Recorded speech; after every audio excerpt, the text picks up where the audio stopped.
नमस्कार, स्वागत है आपका हमारे चैनल पर। श्रीनगर की जामिया मस्जिद में देशद्रोही नारे लगाने वाले आरोपियों की गिरफ्तारी के बाद बौखलाई महबूबा मुफ्ती और महबूबा मुफ्ती ने ट्वीट कर कहा कि कश्मीर के युवाओं को बहाने से गिरफ्तार किया जा रहा है, उनके ऊपर अत्याचार किए जा रहे हैं। आपको बता दें कि जिस तरीके से श्रीनगर की सबसे बड़ी मस्जिद जामिया मस्जिद में जिस तरीके से देशद्रोही नारे लगाए गए थे, आजादी के नारे लगाए गए थे और जिन आरोपियों को पुलिस की तरफ से गिरफ्तार कर लिया गया है, तो वहीं दूसरी तरफ एनआईए इस पूरे मामले को लेकर एक्शन में है। बड़े नेताओं की भी गिरफ्तारी हो सकती है और तमाम उन लोगों की भी गिरफ्तारी हो सकती है जिनके कहने पर ये नारे लगाए गए थे, क्योंकि पुलिस की तरफ से लगातार जांच इस पूरे मामले को लेकर की जा रही है। और अब इस पूरे मामले को लेकर, गिरफ्तारियों को लेकर जो महबूबा मुफ्ती अभी कुछ दिन पहले ये बयान दे रही थी कि मोदी सरकार जो है वो जम्मू कश्मीर की अर्थव्यवस्था को तोड़ना चाहती है, लोगों पर, जम्मू कश्मीर के जो लोग हैं उन लोगों के ऊपर अत्याचार हो रहा है। मोदी जी है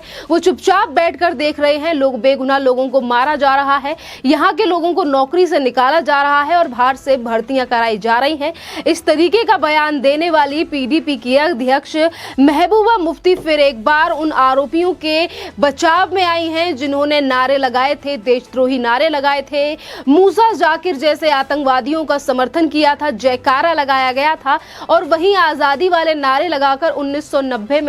जिस तरीके से कश्मीरी हिंदुओं का जेनोसाइड किया गया था, उन्हें उनके घर से ही बेघर कर दिया गया था, उन चीजों को किस तरीके से दोहराने की कोशिश की गई। और आज महबूबा मुफ्ती कहती हैं ट्वीट करके कि कश्मीरी युवा को किसी न किसी बहाने से घेरा जा रहा है, परेशान किया जा रहा है, कैद किया जा रहा है, लेकिन निश्चित रूप से उनके विचारों और विचारधाराओं को नहीं, जिन विचारों से कोई सहमत नहीं है, उन्हें केवल एक बेहतर विचार से बदला जा सकता है। ये बातचीत और मेल मिलाप से ही संभव है, ना कि दमनकारी नीति से। जिस तरीके से आज महबूबा मुफ्ती हैं जो उन लोगों के बचाव में आ रही हैं जिन लोगों ने देश विरोधी नारे लगाए, और श्रीनगर की पुलिस ने यह भी बताया कि जिन भी कुछ लोगों से कल पूछताछ की गई है, जो भी मुख्य आरोपी हैं उनसे पूछताछ की गई है, तो पता चला है कि किस तरीके से आतंकी जो संगठन है उनके कहने पर ये सारी चीजें की गई। एक ऐसी मस्जिद जहां पर पहले भी विवाद हो चुका है, यानी कि जामिया मस्जिद को 2 साल बाद खोला गया जुम्मे की नमाज के लिए, क्योंकि अब से 2 साल पहले की अगर हम बात करें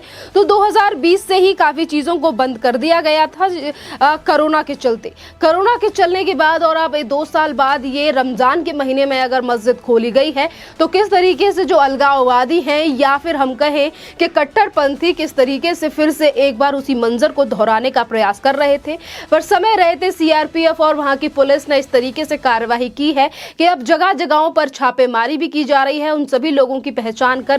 गिरफ्तारी भी हो रही है। 13 लोग गिरफ्तार हो चुके हैं। एयर कमेटी का भी गठन कर दिया गया है इस पूरे मामले को लेकर। और वहीं किस तरीके से जम्मू कश्मीर की मुख्यमंत्री रह चुकी हैं महबूबा मुफ्ती, कभी वो केंद्र सरकार को लेकर बयान देती हैं और आज उन आरोपियों को बचाने की कोशिश कर रही हैं और ये कह रही हैं कि कश्मीर के जो युवा हैं उन्हें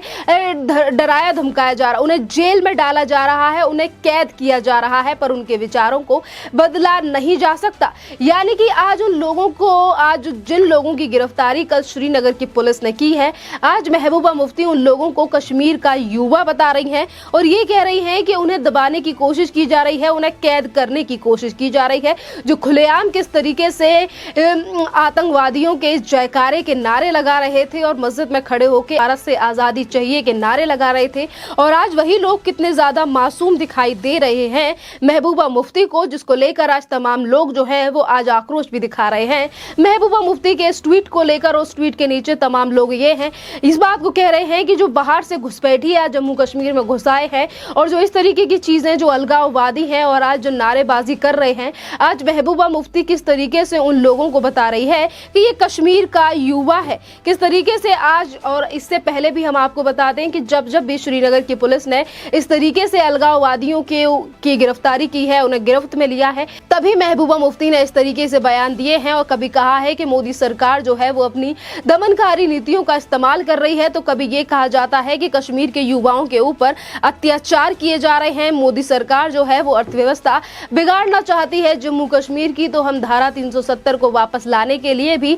चाइना और पाकिस्तान जैसे देशों से बात करेंगे। इसी के साथ हम आपको ये भी बता दें कि श्रीनगर की ये जो मस्जिद है जिसमें शुक्रवार की नमाज के बाद जिस तरीके से देशद्रोही नारे लगाए गए थे, इस मस्जिद में पहली बार ही इस तरीके की चीजें देखने के लिए नहीं मिली हैं। इससे पहले 2018 में भी कुछ स्टूडेंट्स ने आईएसआईएस का झंडा फहरा दिया था इस मस्जिद के ऊपर और उन चीजों को लेकर भी काफी ज्यादा बवाल हुआ था और उस पूरे मामले को लेकर भी एनआईए की जांच बिठाई गई थी कि किस तरीके से ये जो मस्जिद है, श्रीनगर की सबसे बड़ी मस्जिद जामिया मस्जिद, इस पर आईएसआईएस का झंडा फहरा दिया था कुछ लोगों ने। उस पूरे मामले की भी जांच एनआईए को सौंपी गई थी 2018 में। पर अगर हम बात 2020 की करें तो कोरोना के चलते मस्जिद को बंद कर दिया गया था और आज अगर मस्जिद को नमाज के लिए खोला गया है तो किस तरीके से कुछ जो कट्टरपंथी हैं वो फिर से एक बार उस माहौल को दोहराने की कोशिश करते हैं जो कि 1990 का था। इसके साथ हम आपको ये भी बता दें कि महबूबा मुफ्ती की जो आज जो खींच निकलकर सामने आ रही है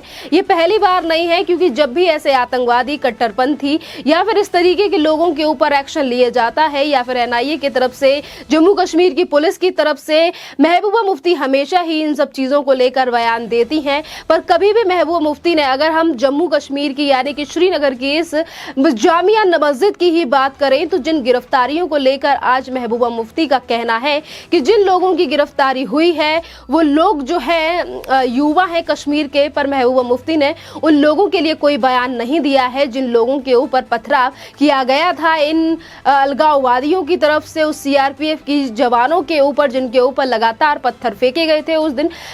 महबूबा मुफ्ती ने उन चीजों के बारे में जिक्र नहीं किया, क्योंकि महबूबा मुफ्ती को सिर्फ अपना एजेंडा चलाना है, क्योंकि महबूबा मुफ्ती कई बार इस बात को मान चुकी हैं और कह भी चुकी हैं कि धारा 370 के मसले को लेकर मोदी सरकार को पाकिस्तान से बात करनी चाहिए, यानी कि किस तरीके से महबूबा मुफ्ती आज वहां पर सत्ता में नहीं है और किस तरीके से केंद्र शासित बन चुका है अब जम्मू कश्मीर। पर उसके बावजूद भी महबूबा मुफ्ती जो है वो खुद को अभी भी अपनी मुख्यमंत्री मानती हैं जम्मू कश्मीर की, ऐसा लगता है। तो कभी वो ये कहती हैं कि पाकिस्तान से बात करने की जरूरत है, तो कभी वो ये कहती थी कि धारा 370 को हटाने वाले के हाथ में, किसी के हाथ में झंडा नहीं बचेगा, कोई तिरंगा उठाने लायक नहीं बचेगा। ये वही महबूबा मुफ्ती हैं जिनके बार बार पर आंसू टपकते हैं अब उन आतंकवादियों के लिए, अलगाववादियों के लिए जिनके ऊपर एक्शन लिए जाता है भारतीय एजेंसियों की तरफ से या फिर हम कहें जम्मू कश्मीर की पुलिस की तरफ से। इससे पहले भी हम आपको बता दें कि आज महबूबा मुफ्ती जो है इस पूरे मामले को लेकर जिन लोगों की गिरफ्तारी हुई है उस पर बयानबाजी कर रही हैं। इससे पहले भी जब जम्मू कश्मीर में पाकिस्तान के लिए नारेबाजी की गई थी, पाकिस्तान जिंदाबाद के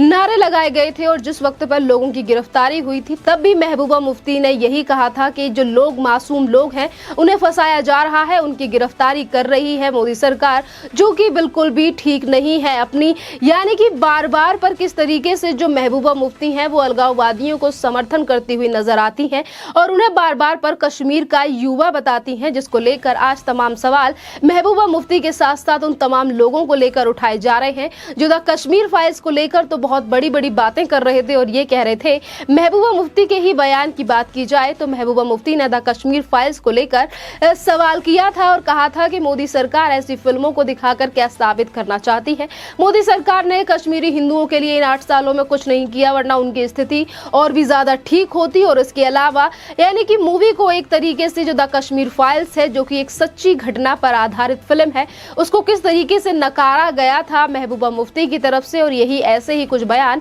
सामने आए थे फारूक अब्दुल्ला की तरफ से, जो कि जम्मू कश्मीर के पूर्व मुख्यमंत्री रह चुके हैं और उनके रहते हुए ही जम्मू कश्मीर की घाटी में जम्मू कश्मीर के जो लोग थे यानी कि जो कश्मीरी हिंदू थे, किस तरीके से उनका नरसंहार किया गया और आज उन तमाम चीजों को लेकर सवाल उठाए जा रहे हैं। तो कभी महबूबा मुफ्ती के बयान इस तरीके से आते हैं तो कभी फारूक अब्दुल्ला कहते हैं कि 1990 में हुए नरसंहार के वो जिम्मेदार नहीं है, अगर वो जिम्मेदार हैं तो उन्हें देश के किसी भी कोने में फांसी चढ़ा दीजिए, क्योंकि उस टाइम पे तो जम्मू कश्मीर में राज्यपाल का राज था, केंद्र राज कर रही थी और वीपी सिंह की सरकार थी जिसको भारतीय जनता पार्टी समर्थन कर रही थी। पर कहीं ना कहीं जिस तरीके से द कश्मीर फाइल्स को लेकर इन लोगों की बयानबाजी और वहीं दूसरी तरफ आतंकवादी या अलगाववादियों की गिरफ्तारी को लेकर जो बयान सामने आते हैं उससे साफ प्रतीत होता है कि जो मानसिकता है वो अभी भी नहीं बदली है महबूबा मुफ्ती और फारूक अब्दुल्ला जैसे लोगों की, जो लगातार इस तरीके के कट्टरपंथियों को बचाने का प्रयास करते हैं, जो खुद जो भारत देश के खिलाफ ही देशद्रोही नारे लगाते हैं और आतंकवादियों का जयकारा लगाते हैं। पर इसी के साथ हम आपको ये बता दें कि केंद्र सरकार जो है वो इन चीजों को लेकर नजरअंदाज करने वाली नहीं है और यही बड़ा कारण है कि जहां एक तरफ श्रीनगर की पुलिस पूरे मामले को लेकर लेकर कार्रवाई कर रही है, एक कमेटी भी बना दी गई है, तो वहीं तीसरी तरफ एनआईए भी पूरी एक्शन में है इस पूरे मामले को लेकर। इस टॉपिक पर आपका क्या कहना है, आप हमें कमेंट करके जरूर बताइए। धन्यवाद।